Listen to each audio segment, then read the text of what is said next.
Episode 2। Shahida को मैंने जिस हालत में देखा वो मैं बयान नहीं कर सकता। वो दरिंदा सिफत हिंदू गुंडों के नरगे में फंसी आलम बेबसी में अपना सर इधर उधर मार रही थी। उसके जिस्म पर लिबास नाम की कोई शय ना थी। वो चार बदमाश थे, उनमें शंकर भी शामिल था, जिसको मैंने पहचानने में जरा भी गलती नहीं की। वो सब नशे में थे। अब उन सब दरिंदों का कत्ल मुझ पर वाजिब हो गया था। एक बिजली से कूदती और मैं गैराज की खिड़की तोड़कर दूसरे लम्हे उन दरिंदों के सामने खड़ा उन पर अंधाधुंध गोलियां चला रहा था।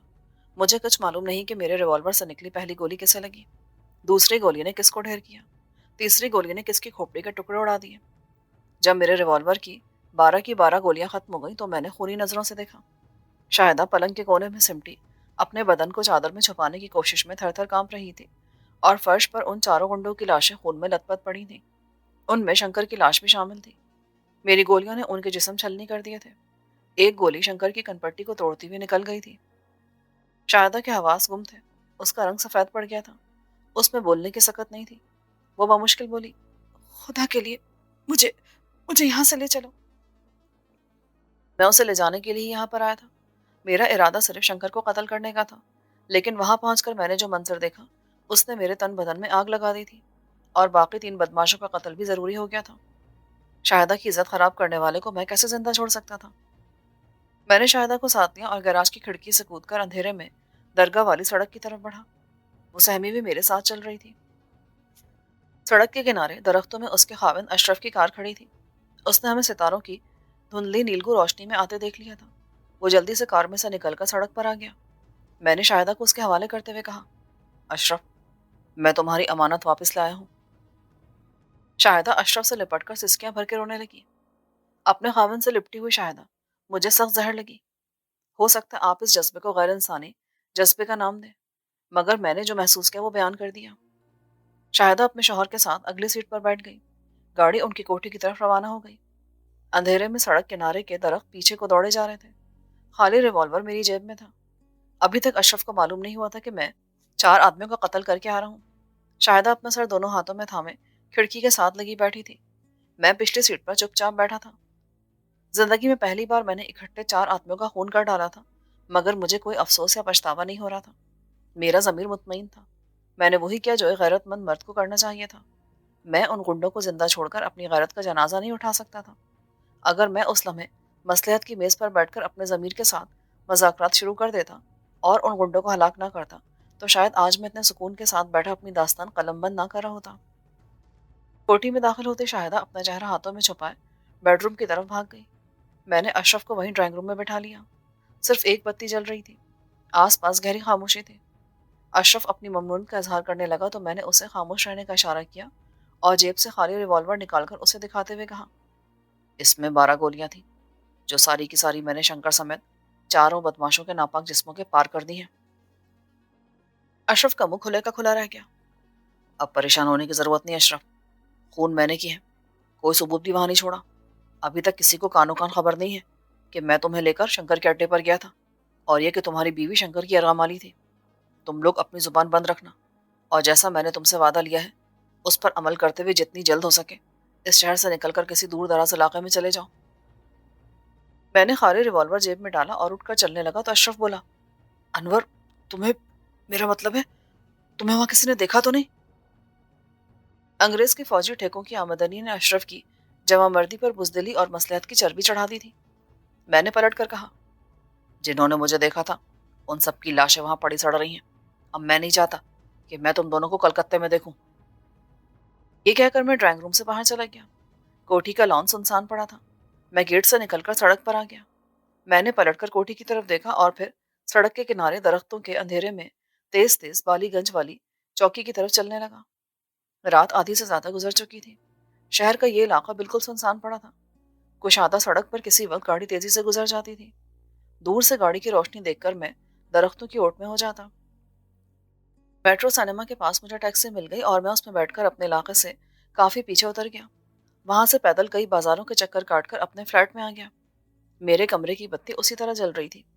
रेडियो में से हल्की हल्की शां शां की आवाज आ रही थी, क्योंकि ट्रांसमिशन बंद हो चुकी थी। मैंने रेडियो बंद किया और दरवाजे को अंदर से कुंडी लगाकर रिवॉल्वर एक खास जगह पर छुपा दिया।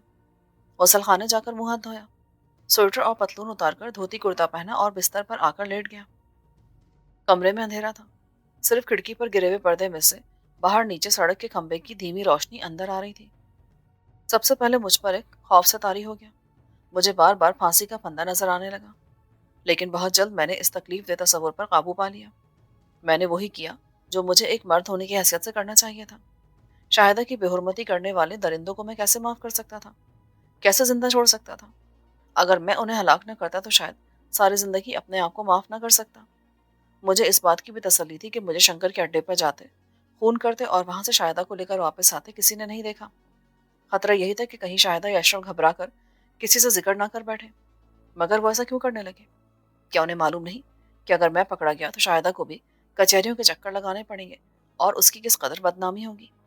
اور پھر وہ تو شہر سے چلے جائیں گے، پولیس کو ان پر کبھی شک نہیں ہو سکتا۔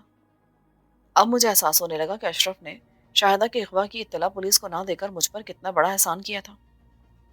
تھوڑی دیر بعد مجھے نیند آ گئی۔ دوسرے دن میں دیر تک سویا رہا، اٹھا تو دن کافی چڑھایا تھا۔ رات کے واقعات مجھے خواب سے لگ رہے تھے۔ جب میں نیچے ہوٹل چائے پینے گیا اور اخبار دیکھا تو اس میں شنکر اور اس کے ساتھیوں کے قتل کی کوئی خبر نہیں تھی۔ اس کا مطلب تھا کہ ابھی تک جائے واردات تک کوئی آدمی نہیں پہنچ پایا تھا۔ لیکن شام کے اخباروں میں قتل کی خبر تصویر کے ساتھ چھپ گئی، پولیس حرکت میں آ گئی۔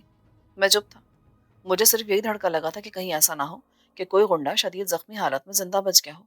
وہ میری مخبری کر سکتا تھا کیونکہ شنکر کے ساتھیوں نے مجھے ریوالور سے فائر کرتے دیکھ لیا تھا اور وہ میری شکل پہچانتے تھے۔ جب خبر میں یہ پڑھا کہ چاروں آدمی قتل ہو گئے ہیں اور چاروں کی لاشیں خون میں لت پت ملی ہیں تو میں نے اطمینان کا سانس لیا۔ میں نے بھی اس شہر کو چھوڑ دینے کا فیصلہ دل میں کر لیا تھا، لیکن میں ابھی وہاں سے نکلنا نہیں چاہتا تھا۔ اگر فرار ہو جاتا تو پولیس کو مجھ پر شک ہو سکتا تھا۔ چنانچہ میں اپنے روز کے معمولات میں مصروف ہو گیا۔ سنیما پر میرے جرائم پیشہ ساتھی بھی شنکر اور اس کے آدمیوں کے قتل کا ذکر کر رہے تھے۔ شنکر کا ایک حریف تھا جس کا نام پیڈرو تھا۔ پولیس نے شبہ کی بنا پر اسے حراست میں لے لیا۔ تفتیش کا رخ پیڈرو کی طرف مڑتے دیکھ کر مجھے سکون سا ہو گیا۔ 2 دن گزر گئے۔ تیسرے روز میں ٹیکسی میں بیٹھ کر اشرف کی کوٹھی کی طرف نکل گیا۔ میں یہ پتہ کرنا چاہتا تھا کہ یہ لوگ کہیں ابھی تک وہیں تو نہیں ہیں۔ کوٹھی پر خاموشی چھائی ہوئی تھی۔ ایک بنگالی مالی باڑ کاٹ رہا تھا۔ میں نے اس سے بنگلہ میں پوچھا کہ کیا یہاں کوٹھی کرائے پر خالی ہے؟ اس نے کہا، بابو، یہی کوٹھی خالی ہے، اس میں جو کرایہ دار تھے وہ کل یہاں سے چلے گئے ہیں۔ میں نے دل میں اطمینان کا سانس لیا، پھر اس سے پوچھا، کرایہ کتنا ہوگا اس کا، تمہیں معلوم ہے؟ 4 بنگلے چھوڑ کر اس کوٹھی کے مالک کا بنگلہ ہے، وہاں سے معلوم کر لو۔ مالی نے جواب دیا۔ میں واپس آ گیا۔ 1 ہفتے تک شنکر اور اس کے گنڈوں کے قتل کی خبریں اخباروں میں چھپتی رہیں۔ میں انہیں برابر پڑھتا رہا۔ مجھے بنگلہ زبان لکھنی، پڑھنی اور بولنی آ گئی تھی۔ خبروں سے یہی معلوم ہوتا کہ پولیس کو شنکر کے دشمن پیڈرو پر ہی شک ہے اور اس کا ریمانڈ بھی لے لیا گیا ہے۔ اس طرف سے مطمئن ہونے کے بعد میں نے کلکتے سے جانے کے بارے میں زمین ہموار کرنی شروع کر دی۔ میں ہندوستان چھوڑ دینا چاہتا تھا کیونکہ ہندوستان میں رہتے ہوئے ہر لمحے اس بات کا خطرہ تھا کہ کبھی کسی وقت گرفتار نہ ہو جاؤں۔ پھر کہاں جاؤں؟ کس ملک کی طرف نکلوں؟ ابھی تک یہ فیصلہ نہیں کر سکا تھا۔ اس دوران میں نے اپنے جرائم پیشہ ساتھیوں میں یہ کہنا شروع کر دیا کہ پنجاب سے خط آیا ہے کہ میری خالہ جس نے مجھے پالا تھا بیمار ہے، اس کے پاس چلا جاؤں گا۔ دراصل میں نے کافی سوچ بچار کے بعد برما جانے کا فیصلہ کر لیا۔ برما پر بھی ہندوستان کی طرح انگریز کی حکومت تھی۔ برما کے بارے میں اکثر سنا کرتا تھا کہ وہاں ہندوستانی بہت آباد ہیں۔ برما کے شہر رنگون کو سمندری جہاز کلکتے ہی سے جایا کرتے تھے۔ ایک روز میں اپنے امرتسر کے دوست جان کے پاس گیا اور باتوں ہی باتوں میں اس سے کہا، یار، میرا دل چاہتا کہ برما کی سیر کروں، سنا وہ ہندوستانیوں کا بڑا کاروبار ہے۔ جان کہنے لگا، اگر تم واقعی جانا چاہتے ہو تو پھر ایک سبیل بن سکتی ہے۔ وہ کیا؟ ایک سردار جی نے رنگون میں کوئی پل بنانے کا ٹھیکہ لیا ہے، وہ یہاں سے مزدور بھرتی کرنے آیا ہوا ہے۔ کہتا ہے کہ برمی مزدور سوتے بہت ہیں، ان کے مقابلے میں ہندوستانی مزدور زیادہ کام کرتے ہیں۔ اگر تم کہو تو میں تم اس کے پاس بھیجوا سکتا ہوں۔ میرا ایک بنگالی واقف کار اس سردار جی کی طرف سے مزدوروں کی بھرتی کر رہا ہے۔ مجھے اور کیا چاہیے تھا؟ دوسرے دن میں سردار جی کے سامنے کھڑا تھا۔ وہ بھاری بھرکم بھری بھری داڑھی والا سکھ مجھے اوپر سے نیچے تک دیکھ کر بولا، کہاں کے رہنے والے ہو؟ میں نے کہا کہ میں امرتسر کا رہنے والا ہوں اور یہاں کلکتے میں ایک سینما ہاؤس میں بکنگ کلرک ہوں۔ سردار جی نے آنکھیں کھول کر مجھے غور سے دیکھا۔ او، پھر تو تم پکے بدماش ہو گے۔ نہیں سردار جی، ایسی کوئی گل نہیں، ویسے بنگالی لوگ تو ہر پنجابی کو بدماش سمجھتے ہیں۔ میں تو محنت کی روٹی کماتا ہوں, کبھی کسی سے اونچی نیچی بات نہیں ہوئی. جرمنی کی جنگ کا زمانہ تھا. سردار جی کو انگریز فوج کی طرف سے رنگون کے مضافات میں ایک اہم ریلوے پل بنانے کا ٹھیکہ ملا تھا. وہ بہت جلد یہاں سے چاقو چوبند مزدور بھرتی کر کے رنگون پہنچنا چاہتے تھے. کتنے پڑھے لکھے ہو؟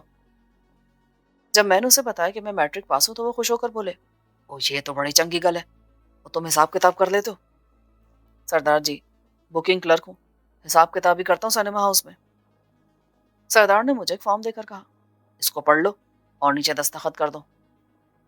فارم میں لکھا تھا کہ مجھے 200 روپے تنخواہ ملے گی, 5 سال تک میں وعدے کا پابند رہوں گا, مجھے جہاں پل بن رہا ہے وہیں رہنا ہوگا, ہفتے میں ایک بار رنگون جانے کی اجازت ہوگی, رہائش مفت ہوگی, کھانے پینے کے پیسے کٹیں گے جو ٹھیکیدار کی کینٹین سے ملے گا. مجھے اور کیا چاہیے تھا؟ میں نے دستخط کر دیے. سردار جی نے کہا, پرسوں صبح 10 بجے خضر پور جٹی پہنچ جانا. یوں ایک روز میں سردار جی کے عملے میں بھرتی ہو کر دوسرے مزدوروں کے ساتھ ایک بحری جہاز میں سوار ہوا اور رنگون کی طرف چل دیا. یہ میرا پہلا سمندری سفر تھا. جب تک جہاز کلکتے کی جیٹی سے چلا نہیں, مجھے یہی دھڑکا لگا رہا کہ کہیں پولیس اچانک آ کر مجھے گرفتار نہ کر لے. آخر میں نے 4 خون کیے تھے. میں دوسرے مزدوروں کی قطار میں بے چینی سے کھڑا تھا. جب جہاز پر سوار ہو گیا اور جہاز نے بندرگاہ کو چھوڑنا شروع کر دیا تو میں نے اللہ کا شکر ادا کیا. کلکتے سے رنگون تک کا سمندری سفر اس زمانے میں 3 دن میں طے ہوتا تھا. جہازوں کی رفتار سست تھی. ابھی برسات کا موسم شروع نہیں ہوا تھا, اس لیے سمندر پرسکون تھا. پہلے تو جہاز دریا ہوگلی میں چلتا رہا. دریا کا پارٹ چوڑا ہوتا گیا. پھر دریا خلیج بنگال کے کالے سیاہ پانی میں جا کر مل گیا. میں نے کالے پانی کا بہت نام سنا تھا. اس وقت اپنی آنکھوں سے اسے دیکھا. واقعی سمندر کا رنگ بالکل سیاہ تھا. نہ جانے ایسا کیوں تھا. جہاز کھلے سمندر میں پہنچ کر ڈولنے لگا. مجھے چکر آنے لگے. سردار جی مجھے اپنے کیبن میں لے گئے اور انگریزی برانڈی کا ایک پیگ پلایا. شراب میں نے کلکتے میں ہی پینا شروع کر دی تھی, لیکن زیادہ نہیں پیتا تھا. صرف رات کو 2-4 پیگ لگا لیا کرتا تھا. وہاں اپنی بدماشی قائم رکھنے کے لیے شراب کا استعمال بڑا ضروری تھا. ولایتی برانڈی پینے سے نہ صرف یہ کہ میرے چکر غائب ہو گئے, بلکہ مجھ میں دلیری بھی آ گئی. کمزور قسم کے خوفزدہ خیالات رفو چکر ہو گئے. میں عرشے پر چل پھر کر یوں ہی مزدوروں پر روب جمانے لگا. سردار جی نے مجھے دیکھا تو ہنس کر پنجابی میں کہا, وہ شاباش منڈیا, ان کو تم ہی قابو میں رکھ سکتے ہو. رنگون جاتے ہی میں تمہیں ان کے اوپر لگا دوں گا. ایک آدمی ان کو قابو کرنے کے لیے بھی تو چاہیے. برانڈی کا نشہ اترا تو مجھے پھر چکر آنے شروع ہو گئے. اگرچہ سمندر میں طوفان نہیں تھا, لیکن سمندر کی بڑی لہریں اوپر نیچے ہوتے ہوئے جہاز کو بھی اوپر نیچے کر رہی تھی. کبھی جہاز ایک طرف کو جھک جاتا, دوسری لہر آتی تو دوسری طرف جھک جاتا. میں سردار جی کے کیبن میں پہنچ گیا. سردار جی, پھر چکر آنے لگے. سردار جی نے پہلے ہی بوتل کھول کر رکھی ہوئی تھی. انہوں نے مزید ایک ڈبل پیک مجھے پلا دیا. اس کا اثر رات تک رہا اور میں کھانا کھا کر سو گیا. آخر جہاز سمندر سے نکل کر برما کے دریا اراوتی میں داخل ہو گیا. اس وقت دن کی سنہری روشنی چاروں طرف پھیلی ہوئی تھی. یہ میں آپ کو بتاتا چلوں کہ میں نے اپنا ریوالور یعنی آلہ قتل جہاز سے سمندر میں پھینک دیا تھا تاکہ اس کا کوئی ثبوت باقی نہ رہے. جہاز رنگون کی بندرگاہ پر پہنچا تو میرا سر ابھی تک چکرا رہا تھا. سردار جی نے تھوڑی سی برانڈی اور پلا دی. بندرگاہ پر سردار جی کا آدمی ٹرک لے کر آیا ہوا تھا. سارے مزدوروں کو ٹرک میں پیچھے بٹھا دیا گیا. ان مزدوروں میں بنگالی بھی تھے اور بہاری بھی. یہ تقریباً سبھی غیر مسلم تھے. صرف میں ایک مسلمان تھا. سردار نے مجھے اپنے ساتھ اگلی سیٹ پر بٹھا لیا. ٹرک رنگون کی کشادہ سڑکوں سے گزرنے لگا. دونوں جانب عالیشان عمارتیں تھیں, کوٹھیاں اور بنگلے تھے. مجھے بالکل کلکتہ ہی لگا. فرق صرف اتنا تھا کہ یہاں ناریل اور کیلے کے درخت زیادہ تھے. سڑکوں پر ٹریفک بھی کم تھی. ٹرک شہر سے نکل کر ایک پکی مگر چھوٹی سڑک پر چل پڑا. جہاں پل زیر تعمیر تھا وہ مقام رنگون شہر سے شمال کی طرف کوئی 20 میل کے فاصلے پر تھا اور اس کا نام سونگ تھا. یہاں پہلے سے مزدور کام پر لگے ہوئے تھے. زمین کھودی جا رہی تھی. پل کا سامان ڈھیروں کی شکل میں پڑا تھا. ایک بہت بڑا احاطہ تھا جس کے اندر ایک قطار میں مزدوروں کے لیے 60-70 کے قریب بانس کے جھونپڑے بنے ہوئے تھے. ان میں کچھ پکے کوارٹرز بھی تھے اور 2 بڑے مال گودام تھے جن میں پل کی تعمیر کا قیمتی سامان بھرا تھا. مجھے سردار جی نے ایک چھوٹا سا پکا کمرہ دے دیا جس میں چارپائی, میز, کرسی اور ایک ٹیبل فین تھا. پہلے 3 دن تک تو میں حساب کتاب کا کام کرتا رہا. اس کے بعد سردار جی نے مجھے مزدوروں کے اوپر میٹ مقرر کر دیا کیونکہ میرا قد کاٹ نکلتا ہوا تھا اور میں دلیر بھی تھا. سب سے بڑھ کر یہ کہ سردار جی کو میرا امرتسری ہونا بہت پسند تھا. اب سارا دن مزدوروں پر روب جمانے اور ان کی نگرانی کرنے کے سوا مجھے کوئی کام نہیں تھا. ہفتے میں 2 بار میں رنگون شہر کی سیر کو نکل جاتا. سنیما میں کوئی فلم دیکھتا. कभी रेस्टोरेंट में खाना खाता और वापस आ जाता। सरदार जी ने कुछ रोज बाद मुझे एक फौजी जीप दे दी और मैं शहर से जरूरी सामान अपनी निगरानी में ले आता। सरदार जी खुद रंगून की एक छोटी सी कोठी में एक बर्मी औरत के साथ रहते थे। मैंने एक रोज ये जानने के लिए कि वो बर्मी औरत उसकी क्या लगती है, सरदार जी से कहा, सरदार जी, आपकी पत्नी तो बड़ी रहमदिल है। सरदार जी ने एक मोटी सी गाली उस बर्मी औरत को दी और मुझे आंख मारकर कहा, पतरी नहीं है, बस वैसे ही है। सरदार जी ने 2 महीने बाद मुझे रंगून में अपने बंगले में ही एक कमरा दे दिया। असल में उन्हें बर्मी लोगों पर कुछ ज्यादा भरोसा नहीं रहा था, क्योंकि ये खबरें शहर में उड़ने लगी थी कि जापान अंग्रेजों के खिलाफ ऐलान जंग करने वाला है। बर्मी लोग अंग्रेजों के खिलाफ थे और अपना मुल्क अंग्रेज के तसल्लुत से आज़ाद कराना चाहते थे। उनके बारे में ये बात मशहूर थी कि अगर जापान ने जंग शुरू कर दी तो बर्मी जापानियों का साथ देंगे। चुनाचे सरदार जी ने मुझे एक तरह से अपना बॉडीगार्ड बना लिया था। बंगले के कमरे में आने के बाद मुझे बड़ी आज़ादी मिल गई और मैं शहर की खूब सैर करता। कभी जीप लेकर कमाइट की बस्ती की तरफ निकल जाता, कभी फ्रेज स्ट्रीट में तुर्की होटल में चाय पेस्ट्री उड़ाता और उस जमाने की मकबूल फिल्म रतन और परदेसी के गाने रेडियोग्राम पर सुनता। बरसात की झड़ी लगी होती तो मैक्सिमम बार जाकर बैठ जाता और मांडे ब्रांडी से लुत्फानंदोज होता। एक बार छुट्टी के दिन मैं दरिया इरावती की सैर को निकल गया। रंगून में मेरा एक बर्मी लड़के से याराना हो गया था। वो मेरा हमउमर ही था।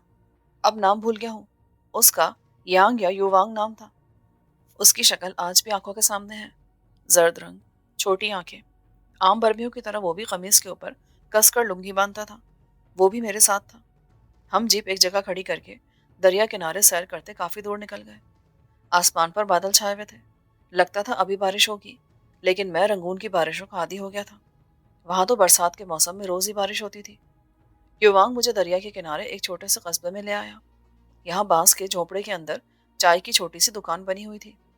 चाय पीते हुए युवांग ने मुझे बताया कि यहाँ करीब ही एक पुराने बुद्ध का एक खंडर है। वहाँ कोई पूजा नहीं करता, क्योंकि उस मंदिर के बारे में मशहूर है कि वहाँ अगर कोई जाए तो उसे किसी लड़की के सिसकियां भरने और रोने की आवाज आती है। मैंने सिगरेट का कश लगाकर कहा, युवांग, तुम बर्मी लोग बड़े वहमी होते हो। चलो, मुझे वहां लेकर चलो, देखता हूँ किस लड़की के रोने की आवाज आती है। नहीं यार, मैं झूठ नहीं बोलता। लड़की के रोने की आवाज कई लोगों ने सुनी है। मेरे दिल में शौक पैदा हुआ कि उस पुरस्कार लड़की की आवाज सुननी चाहिए। मैंने सिगरेट बुझाते हुए कहा, चलो, मुझे वो मंदिर दिखाओ। बेशक तुम मेरे साथ ना जाना, मुझे मंदिर में छोड़कर वापस इसी जगह आ जाना। देखता हूँ कैसी आवाज है ये। नहीं नहीं, तुम वहां नहीं जाओगे, क्योंकि उस मंदिर के बारे में ये बात भी मशहूर है कि जो कोई वहां थोड़ी देर को रुकता है वो एक हफ्ते के अंदर अंदर मर जाता है। और जिन लोगों ने उस आसेबी लड़की की सिसकियों की आवाज सुनी है, वो अब तक जिंदा क्यों है? वो वहां रुके थोड़ी थे। जो ही सिसकियों की आवाज आई, वो वहां से भाग आए। मुझसे वादा करो कि तुम भी लड़की की आवाज सुनते ही भाग आओगे। अच्छा, वादा करता हूँ। अब तुम मुझे उस मंदिर में ले चलो। उस वक्त आसमान पर बादलों ने धीमे धीमे गरजना शुरू कर दिया था। युवांग मुझे कस्बे के पुराने आसेबी खंडर के पास ले गया।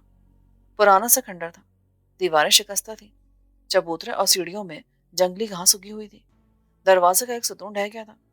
युवांग का रंग उड़ा हुआ था। वो दबी जुबान में बोला, यहाँ से वापस चले चलो दोस्त।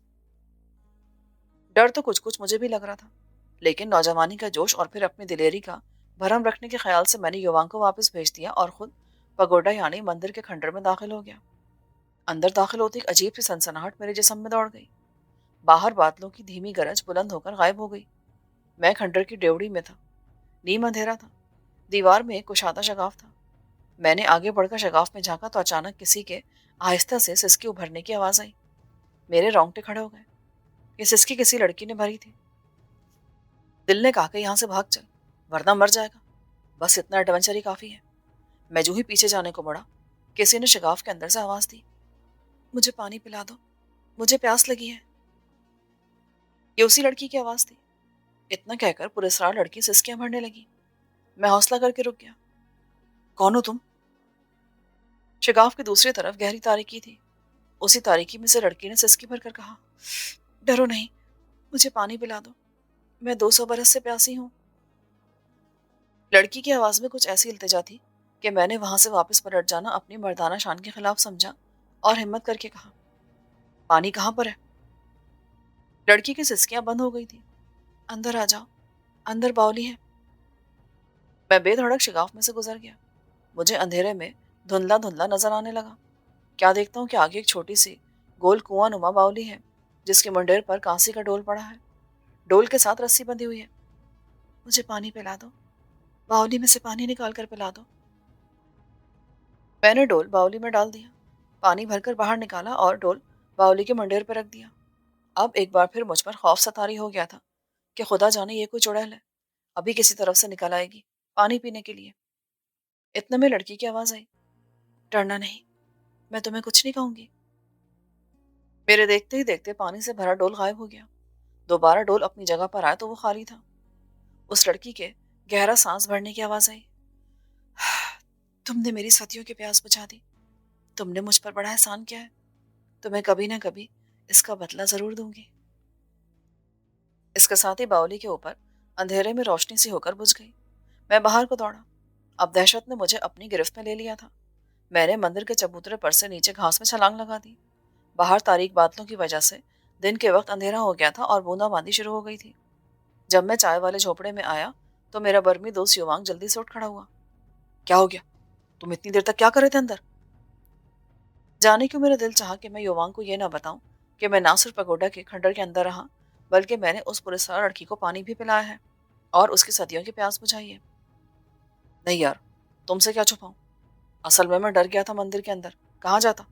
میں تو باہری درختوں کے پاس کھڑا رہا اور پھر وہاں سے چلا آیا۔ یہ تم نے بڑا اچھا کیا۔ میں تو یہاں بیٹھا بھگوان بدھا سے تمہارے لیے دعا کرتا رہا۔ میں چائے منگواتا ہوں۔ نہیں نہیں یوانگ، اب چلتے ہیں۔ ہم قصبے کے جھوپڑی نما چائے خانے سے نکل کر دریا کی طرف چلنے لگے۔ وہاں سے اپنی جیپ پکڑی اور شہر آ گئے۔ میں نے یوانگ کو 39 نمبر اسٹریٹ کے باہر اتارا اور خود سردار جی کی کوٹھی کی طرف چل دیا۔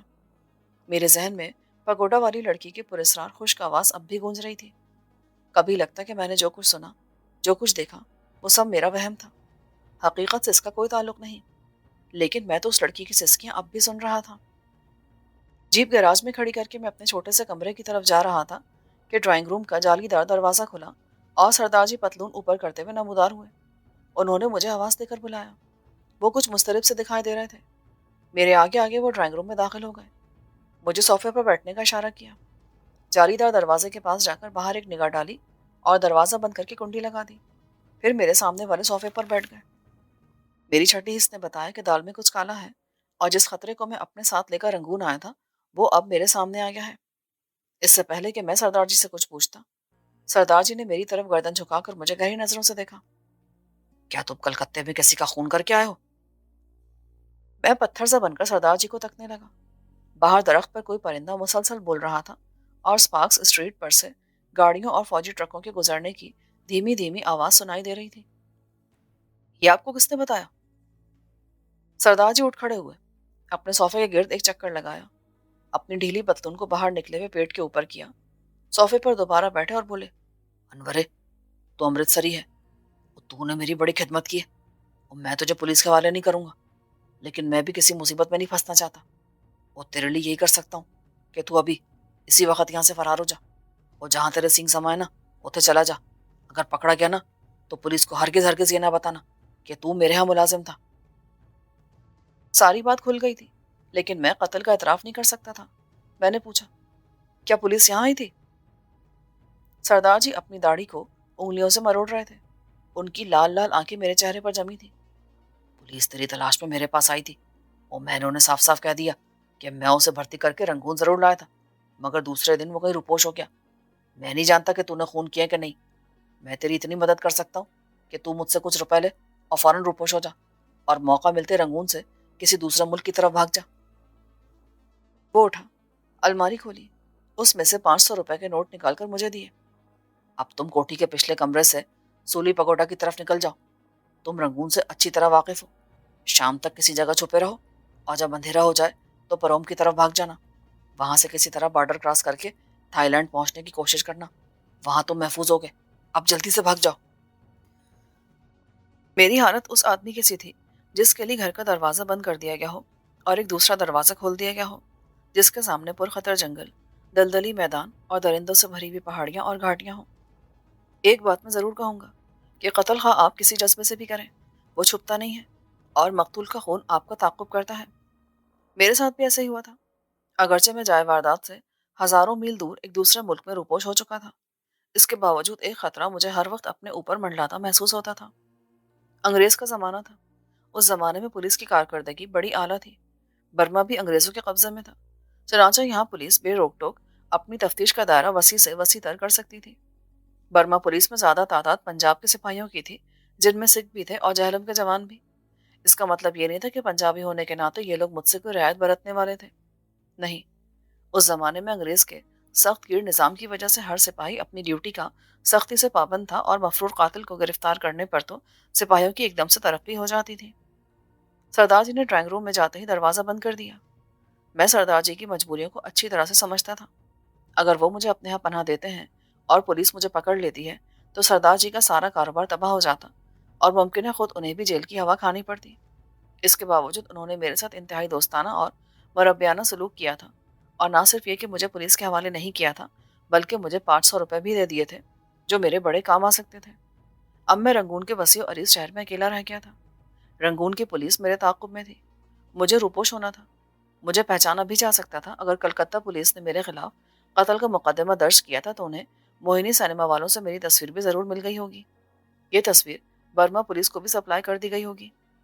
ये सोचने का वक्त नहीं था कि पुलिस को मुझ पर कैसे शक हुआ, जबकि मैंने अपनी तरफ से जाए वारदात पर कोई सबूत नहीं छोड़ा था। कुछ भी हो सकता था। मैंने एक साथ 4 कत्ल किए थे। मुमकिन है पुलिस खोज लगाती हुई अशरफ और शाहिदा के पास पहुंच गई हो। ये भी हो सकता था कि पुलिस ने शहर के सारे जराइम पेशा अफराद से पूछगछ की हो, और इसी दौरान पुलिस को मालूम हुआ हो कि अनवर नाम का एक शख्स कलकत्ते से गायब है। पुलिस टोल लगाती हुई मेरे चेतपुर वाले दोस्त जान के पास जा पहुंची हो, जहां से उसे ये पता चल गया हो कि मुझे एक सिख ठेकेदार भर्ती करके रंगून ले गया है। मैंने इन तमाम परेशान कर देने वाले ख्यालात को जहन से झटका और सरदार जी की छोटी सी कोठी के अकबी दरवाजे से निकलकर नारियल के दरख्तों में घिरी हुई छोटी सी सड़क पर आ गया। बादल इसी तरह झुके हुए थे और हल्की बूंदाबांदी हो रही थी। मैंने अपने कमरे में भी जाने की जरूरत महसूस नहीं की थी। वहां मेरा कुछ भी नहीं था। कोई पिस्तौल या चाकू भी नहीं था। मैंने नायलॉन की जैकेट और पतलून पहन रखी थी। जेब में सरदार जी के दिए हुए 500 रुपए थे, जो उस जमाने में बहुत बड़ी रकम हुआ करती थी। मैं सोचने लगा किधर को जाऊं। शहर में मेरे कुछ वाकिफकार भी थे, लेकिन वो मुझे तहफ़्फ़ुज़ नहीं दे सकते थे। एक खतरा ये भी था कि खुफिया पुलिस का कोई आदमी मेरा ताक़ुब न कर रहा हो। मैं चलते चलते एक दरख्त के पास बैठ गया। गर्दन मोड़कर पीछे देखा। छोटी सी भीगी हुई सड़क दूर तक खाली थी। ये कैसे हो सकता था कि पुलिस सरदार जी की कोठी के आसपास को खुफिया इंस्पेक्टर ना छोड़ कर गई हो। बहरहाल, अब जो भी हो, मुझे अकेले ही हालात का मुकाबला करना था। मैं उठा, जैकेट का कॉलर ऊपर कर लिया, जेब से रुमाल निकालकर सर पर बांधा। बूंदाबांदी के ख्याल से नहीं, बल्कि अपने हुलिये को थोड़ा सा बदलने के लिए। सड़क पर कोठियों के पिछवाड़े लगते थे। अचानक मुझे अपने बर्मी दोस्त युवांग का ख्याल आ गया। दोपहर गुजर चुकी थी। शाम आ रही थी। कम से कम युवांग के पास में एक रात गुजार सकता था, और इतनी देर में अपने अगले मंसूबे पर गौर फिक्र कर सकता था। युवांग 39 नंबर की एक स्ट्रीट की खोली में रहता था, अकेला। उसके माँ बाप देहात में थे। वो यहाँ अकेला मेहनत मजदूरी करता। मैं छोटी सड़क से निकलकर स्पार्क्स स्ट्रीट पर आ गया। यहाँ से 39 स्ट्रीट ज्यादा दूर नहीं थी। फिर भी मैंने एक रिक्शा ले लिया। रंगून में हाथ रिक्शे चलते थे, जिनको वहां की मकामी जुबान में लंचा कहते थे। ये रिक्शा ज्यादातर मद्रासी चलाते थे, जिन्हें करंगी कहा जाता था। मैं 39 स्ट्रीट में पिछली तरफ से दाखिल हुआ। युवांग अपनी खोली में ही मिल गया। मुझे देखकर खुश हुआ और कुछ हैरान भी। शायद उसने मेरे चेहरे पर तफक्कुरात के असरात देख लिए थे। मैं उसके पास बांस की चारपाई पर बैठा। वो बोला, मैं तुम्हारे लिए चाय बनाता हूँ। मैंने उसे मना कर दिया और थोड़ी सी तमहीद के बाद उसे बताया कि कलकत्ते में मेरा एक बदमाश से झगड़ा हो गया था, और मैंने उसे चाकू मारकर जख्मी कर दिया था। अब पुलिस मेरी तलाश में वारंट लेकर रंगून पहुंच गई है। क्या तुम कुछ अरसे के लिए मुझे किसी जगह छुपा सकते हो? युवांग की उम्र ज्यादा नहीं थी, मगर उसने जराइम पेशा माहौल में परवरिश पाई थी। वो मेरी तरफ देखकर मुस्कुरा दिया। क्या तुमको खून करके आए हो कलकत्ते में? मैंने फिर भी उसे कत्ल के बारे में कुछ ना बताया। वो बोला, कोई बात नहीं, अंधेरा हो जाने दो, मैं तुम्हें एक जगह ले जाऊंगा। वहां तुम हफ्ता 10 दिन छुप सकते हो। जब शाम हो गई तो युवांग एक रिक्शा ले आया। हम दोनों रिक्शे में बैठकर मुगल स्ट्रीट से होते हुए सूली पगोडा के अकबी इलाके में आ गए। यहाँ एक सरसब्ज मैदान के जुनूबी जानिब नशीबी जगह कुछ खोलियां बनी हुई थी। युवांग मुझे एक खोली में ले गया। खोली में मिट्टी के तेल का लैंप जल रहा था, और उसकी रोशनी में एक ढलती उम्र की जर्द रौ बर्मी औरत सिगार पी रही थी। युवांग बर्मी जुबान में उससे बातें करने लगा। मैं बर्मी जुबान अब समझने लगा था। युवांग ने उसे मेरे बारे में बताया कि मेरा ताल्लुक बंगाल की इनकलाबी पार्टी से है और अंग्रेजी पुलिस मुझे गिरफ्तार करना चाहती है। जर्द रौ बर्मी औरत ने सिगार का धुआं नथनों से निकालते हुए मेरी तरफ घूर कर देखा और हमें अपने पीछे आने का इशारा किया। वो हमें अपने पीछे दरख्तों में ले गई, जहां अंधेरे में मुझे दरख्तों के नीचे बांस की बनी हुई एक बोसीदा झोपड़ी नजर आई। युवांग मेरे साथ था। उसने मेरे करीब होकर कहा, 3 रोज इस खोली में छुपे रहो, उसके बाद मैं तुम्हें कमाइट की तरफ ले चलूंगा। क्या अनवर पुलिस से रुपोश होने में कामयाब हो जाएगा? क्या युवांग ने उस पर भी औरत पर भरोसा करके ठीक काम किया? ये जानने के लिए इंतजार कीजिए एपिसोड 3 का।